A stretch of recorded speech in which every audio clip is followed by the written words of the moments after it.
안녕하십니까, 이용태입니다. 이번 시간에는 이제 카메라 애니메이션에 대해서 알아보도록 하겠습니다. 뭐 카메라 애니메이션도 뭐 특별한 거는 없고요. 일반 오브젝트 애니메이션과 별다른 차이는 없습니다. 자, 그렇지만 이제 카메라 애니메이션을 우리가 구현을 할 때 카메라가 꺼져 있느냐, 켜져 있느냐에 따라서 뭐 차이가 나기 때문에 자, 그런 방법들 하나하나 살펴보도록 하겠습니다. 자, 카메라 애니메이션을 위해서 몇 개의 오브젝트 만들어 보고요. 자, 여기 큐브 하나, 그 다음에 콘 하나, 그 다음에 스피어 하나, 뭐 이렇게 세 개로 만들어 주고요. 그 다음에 탑뷰로 일단 전환을 해줍니다. 자, 물론 4분할뷰로 해줘도 상관이 없고요.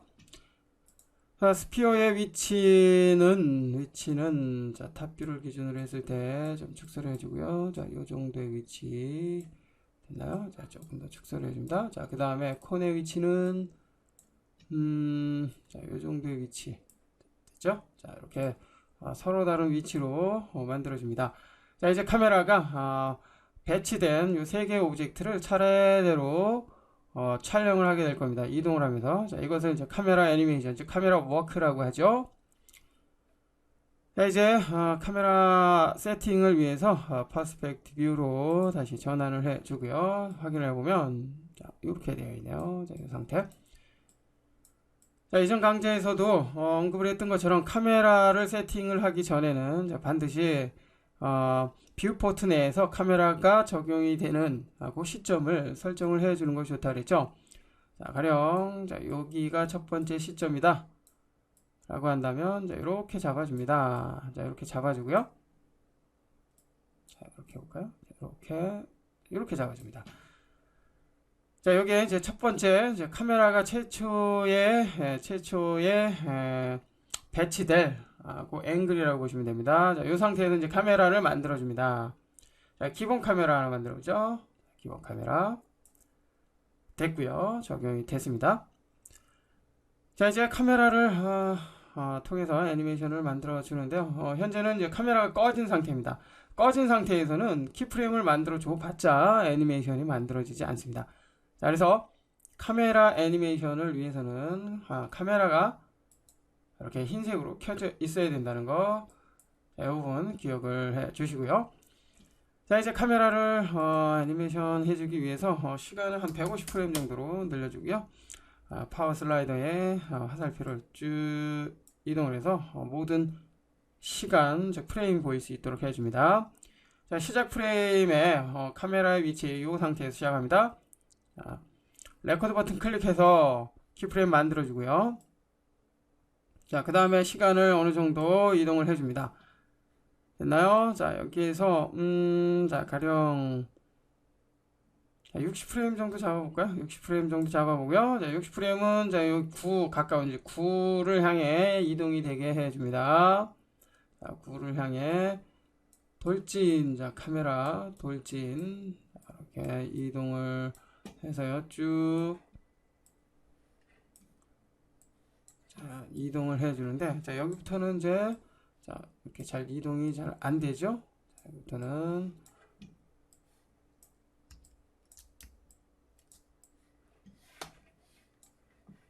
이동이 잘 되고 있지 않는데요. 자, 이 상태에서 카메라를 너무 많이 확대를 해 놓은 상태에서 작업을 하면은 이게 반응이 좀 원하는 대로 잘 되지가 않습니다. 자, 탑뷰로 전환을 해주고요. 탑뷰를 전환해주고, 자, 우리가 다시 한번 확인해주면, 이거 확대 축소의 개념으로 여기에서는 사용이 되죠. 자, 여기에서 이제, 카메라 위치를 직접 이렇게 이동을 해서 설정을 해줄 수 있는데, 자, 한번 볼까요? 자, 현재 카메라의 위치는 이제 여기였습니다. 그죠? 여기였습니다. 자, 아까, 퍼스펙트 뷰에서, 요 상태에서의 위치 이동은 잘 됩니다. 자, 근데, 자, 좀 확대를 한 다음에 위치 이동은 잘 안 될 수도 있다라는 것이죠.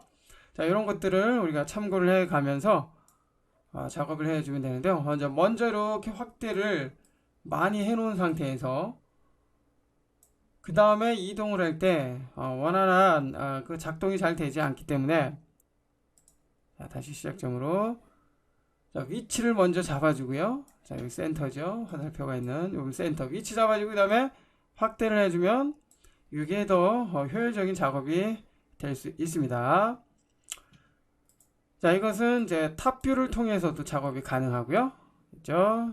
자, 이렇게 해서 탑뷰를 통해서 직접 이렇게 이동을 해서 두 번째 오브젝트인 스피어 오브젝트로 갖다 놓고요. 그 다음에 키프레임을 만들어 주면 된다는 것이죠. 자, 그런데 자, 컨트롤 시간이 여기가 아니죠. 자, 60프레임으로 이동을 해주고 위치 이동을 해주고 그 다음에 키프레임을 잡아줍니다. 자, 그러면 경로가 만들어졌는데 자, 우리가 처음에는 큐브죠. 큐브와 카메라의 간격 우리가 퍼스펙티브 뷰에서 실제 카메라에서 보여지는 그 상태를 우리가 확인할 수가 있었지만 지금 탑뷰에서는 정확하게 이 거리가 스피어에 대해서 어떻게 보여지는지 알 수가 없습니다. 그렇죠? 자, 그렇기 때문에 다시 퍼스펙티브 뷰로 전환을 해서 확인을 해보면 이렇게 됐네요. 자, 위치를 다시 바꿔주고요. 됐습니다. 자, 그리고 조금 축소해주고 그 다음에 키프레임 다시 한번 클릭해서 덮어줍니다. 자, 이런 식으로 일반적인 이제 평면 뷰에서는 카메라의 모습이 카메라를 통해서 본 모습이 제대로 표현이 되지 않기 때문에 자, 이렇게 퍼스펙티브 뷰 상태에서 해주는 것이 자, 좋겠죠. 자, 그런데 작업 상황에 따라서 잘 제어가 안 될 수도 있기 때문에 그 부분은 참고를 해가면서 자, 조심스럽게 작업을 해줘야 되겠죠. 자, 여기에서 이제 애니메이션 만들 때 무작정 지금 움직이는 애니메이션 뿐만 아니라 스톱 애니메이션이라고 해야 되나요? 이제 정지, 일정한 시간 동안 정지되는 자, 그런 장면도 필요합니다. 가령 자, 처음에 스피어 그죠? 스피어를 향해서 카메라가 이제 애니메이션 됐습니다. 자, 스피어까지 왔는데요.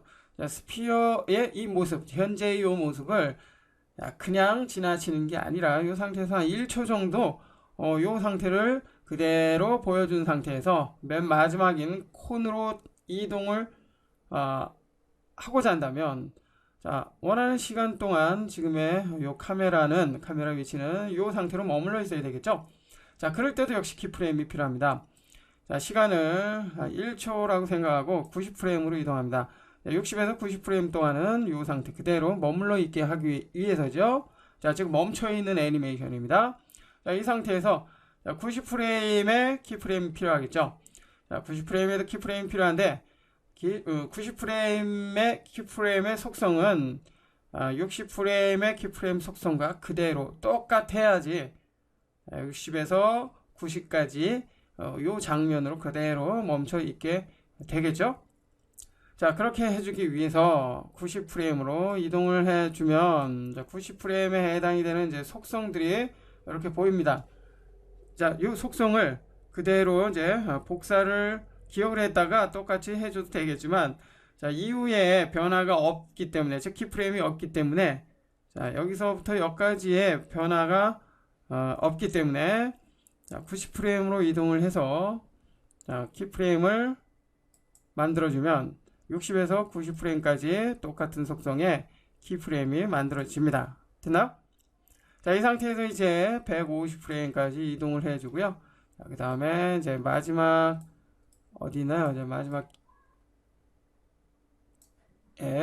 마지막에 사용이 될 콘으로 이동을 해준 다음에 자, 쭉 확대를 해줍니다.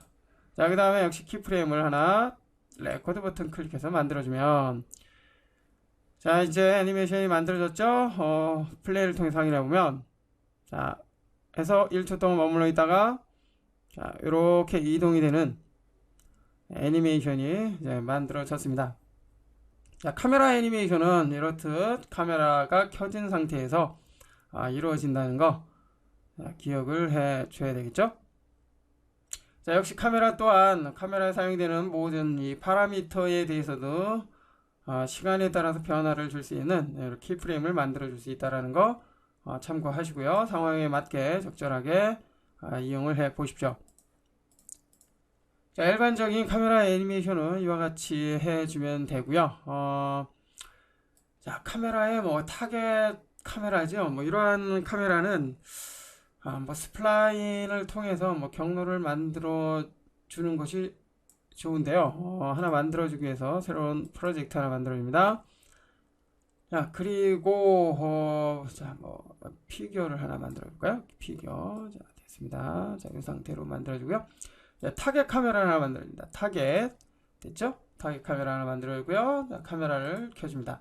타겟의 위치는 현재 XYZ 즉 좌표를 기준으로 해서 0에 해당이 되는 곳에 만들어졌고요. 타겟은 지금의 피규어 오브젝트로 바꿔줄 수도 있습니다. 타겟 태그를 선택해주고 타겟 오브젝트를 피규어로 이렇게 바꿔줄 수도 있다라는 것이죠. 자, 그런데 지금은 이 상태로 그대로 사용을 해봅니다. 자, 타겟이 움직일 때마다 카메라의 앵글도 이렇게 바뀐다는 거, 뭐, 이전 시간에도 설명을 한 적이 있고요.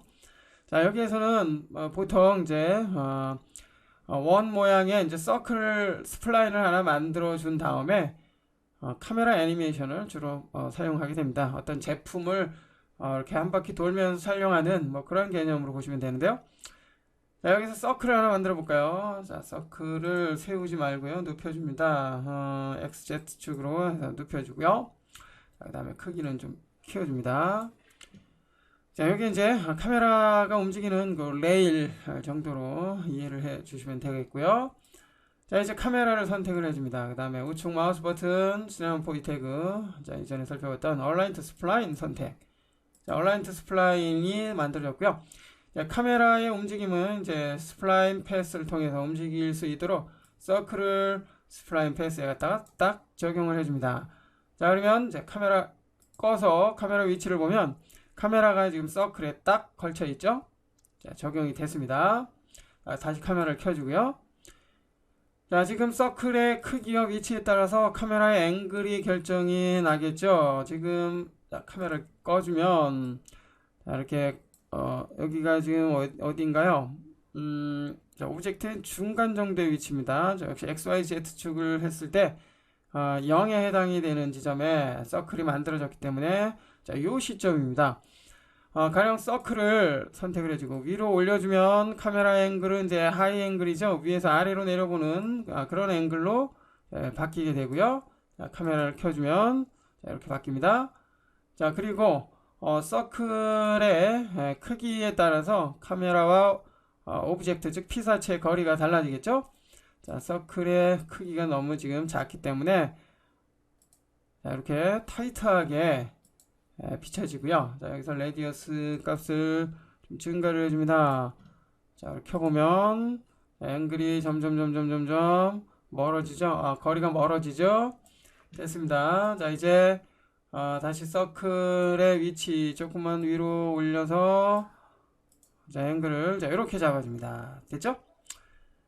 됐습니다. 자, 이런 식으로 타겟 카메라는 또 다른 스플라인을 하나 만들어줘서 그 스플라인을 경로로 지금 레일, 카메라 레일로 이용을 하면 보다 효과적이라는 걸 알 수가 있고요. 자, 그 기법을 사용하기 위해서는 이제 얼라인 투 스플라인을 이용을 한다는 거. 자, 역시 포지션을 사용해서 이렇게 회전이 되는 레일을 따라서 회전이 되는 애니메이션 만들어 줄 수 있습니다. 자, 0에서 컨트롤 키, 포지션 클릭. 자, 그리고 90프레임으로 가서 100 그리고 컨트롤 키 포지션 클릭해서 애니메이션을 만들어주면 자, 이와 같이 애니메이션이 됩니다. 자, 카메라를 꺼주면 자, 카메라가 서클을 그죠? 레일 삼아서 이렇게 쭉 회전이 되는 것을 알 수가 있습니다. 자, 회전될 때 이 카메라는 항상 자, 타겟 방식으로 설정이 되어 있기 때문에 자, 이 중간에 있는 카메라 타겟 널 오브젝트를 항상 바라보게 되겠고요.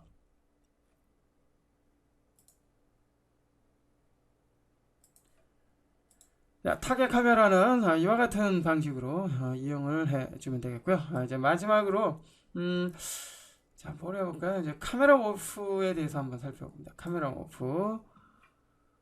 자, 카메라 모프는 자, 이전에 작업했던 자, 요거 한번 이용을 해봅니다. 자, 요거 이용을 해주는데요.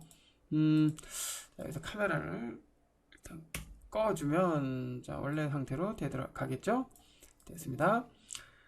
자 카메라 오프는 기본적으로 자, 스위칭 역할을 해주는 이제 그런 카메라가 몇 대 필요하다고 했습니다. 자 현재는 하나 둘 세 개의 카메라가 필요할 것 같아요, 최소. 자 먼저 첫 번째 여기를 바라보는 카메라부터 시작을 할까요? 됐습니다. 자 이렇게 해주고요. 카메라를 하나 만들어줍니다. 클릭해서 카메라 만들어주고요. 자 앵글 확인을 해보고 다시 꺼줍니다. 자, 지금의 카메라의 이름 자, 캠 1번이라고 해주고요. 그 다음에 자 저쪽으로 한번 가보죠. 자 이쪽으로 가서 쭉 당겨줍니다. 자 여기 이제 카메라 2번으로 사용할 겁니다. 카메라 그렇게 만들어주고요. 확인. 예, 이상 없죠? 자, 더블 클릭해서 여기 캠 2번이라고 해줍니다. 캠 2번 됐죠? 자 계속해서 이번에는 자 위치 자 저쪽으로 가봅니다. 자 이렇게 가지고요 당겨줍니다. 됐죠? 자 그리고 역시 카메라 하나 만들어주고요. 확인해 주고요. 문제가 없습니다. 더블 클릭해서 캠 3번 됐습니다. 자 그러면 캠 1번 캠 2번 캠 3번 자 이런 식으로 각각의 위치를 다르게 카메라 만들어 주고요. 자 모두 꺼줍니다. 일단 자, 만들어진 3개 카메라를 모두 선택을 해줍니다. 자 그 다음에 이제 활성화된 카메라 모프 적용을 해줍니다. 자 그러면 한번 볼까요?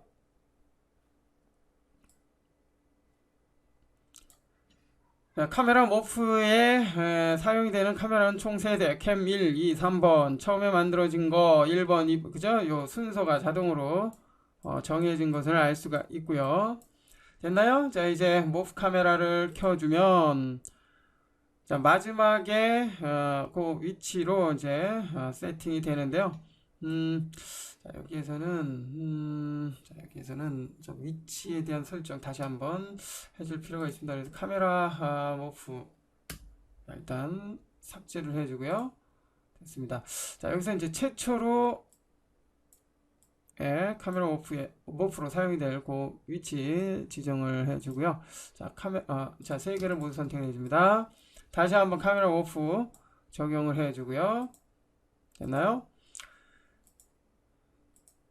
됐습니다. 자, 이 상태에서 이제 애니메이션을 만들어 보도록 하겠습니다. 자, 여기에 이제 블렌드를 통해서 설정을 해 주는데요. 자, 현재 시간 자, 여기에 0프레임으로 갖다 놓고 자, 블렌드의 왼쪽에 있는 동그라미 키프레임을 위해서 컨트롤 키 클릭해서 만들어 줍니다. 자, 그 다음에 시간을 이동을 해줍니다. 시간 이동을 해주고, 여기 아니죠? 자, 잠깐만요. 그 다음에, 자, 여기, 자, 두 번째, 자, 여기, 자, 이쪽 위치로, 설정을 해주고요. 그 다음에 죄송합니다. 시간을 먼저 이동을 해주고, 그 다음에, 자, 두 번째 카메라의 위치 이쪽으로 갖다 놓고요. 그 다음에 컨트롤 키 클릭 됐습니다. 자 그러면 자 여기에서 캠 3번에서 2번으로 바뀌었고요. 그 다음에 자 가령 뭐 이 정도로 이동을 해준 다음에 자 끝으로 갑니다. 자 끝으로 가면은 이제 모프 카메라가 만들어졌을 때의 그 앵글로 이렇게 바뀌죠. 자, 그래서 키를 또 만들어줍니다. 컨트롤 키 클릭해서 키를 만들어주면 이제 카메라 모프에 의해서 세팅이 되어 있는 이 3개 카메라의 그 앵글 차례대로 바뀌면서 블렌딩 되면서 애니메이션 되는 것을 알 수가 있습니다. 자 이렇듯 카메라 애니메이션 역시 이제 키프레임을 통해서 위치와 앵글 등을 설정을 해 가면서 원하는 카메라 애니메이션, 즉 카메라 워킹 작업을 해줄 수가 있다는 거 알 수가 있었습니다. 자, 지금의 방법 잘 활용을 해서요, 아주 다양한 각도의 카메라 앵글을 표현을 해 보십시오.